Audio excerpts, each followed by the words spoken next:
வணக்கம் நண்பர்களே, நான் தான் துஷால் பேசிகிட்டு இருக்கேன். இன்றைக்கி நம்ம இந்த வீடியோ என்ன பார்க்க போகிறோன்னா, நம்ம இங்கே கோயம்புத்தூரில் லாங்கஸ்ட் பிரிட்ஜ் பார்க்க போகிறோம்.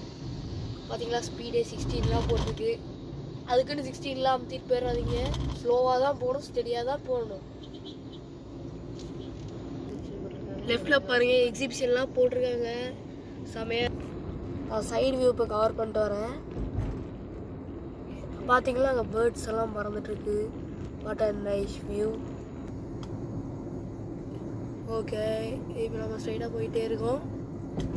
இங்கே பார்த்தீங்கன்னா டிஸ்டன்ஸே கவர் பண்ண முடியல. இது கேமராலே கவர் பண்ண முடியாத அளவுக்கு ரொம்ப தூரமாக இருக்குது. ஓகே மக்களே, இங்கே பார்த்தீங்கன்னா நம்மளோட ரெசிடென்சி ஹோட்டல் இருக்குது. நம்மளோடது இல்லை, ஒரு ரெசிடென்சி ஹோட்டல் இருக்குது. ஓகே, அப்படியே அது போயிட்டே இருக்குது. இது ரொம்ப பெரிய அப்பார்ட்மெண்ட் மாதிரி இருக்குது. பார்க்குறதுக்கே அமெரிக்காவில் வர பில்டிங்ஸ் மாதிரி இருக்குது. இங்கே பாருங்கள் மக்களே, நேச்சர் பார்த்தீங்களா, க்ரீனாக இருக்குது.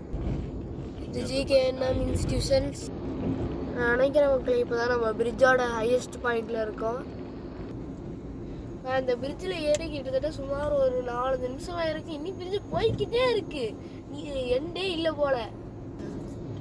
இப்போ தான் மக்களே எனக்கே தெரிஞ்சு 10 கிலோமீட்டர் பிரிட்ஜாமில் இது போகிறதுக்குள்ளே விடிஞ்சிரும் போல்.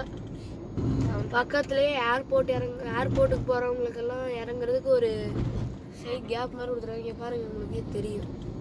சாரி, ஆட்டோ காட்டுற மாதிரி இங்கே இருக்குது. ஓகே மக்களே, நம்ம இப்போ கீழே இறங்கிட்டு இருக்கோம். கீழே இறங்குறதுக்கு எவ்வளோ நேரம் ஆகுது. ஓகே, நம்ம இறங்கியாச்சு. என்னடா ரெட் சிக்னல் போட்டாங்களா?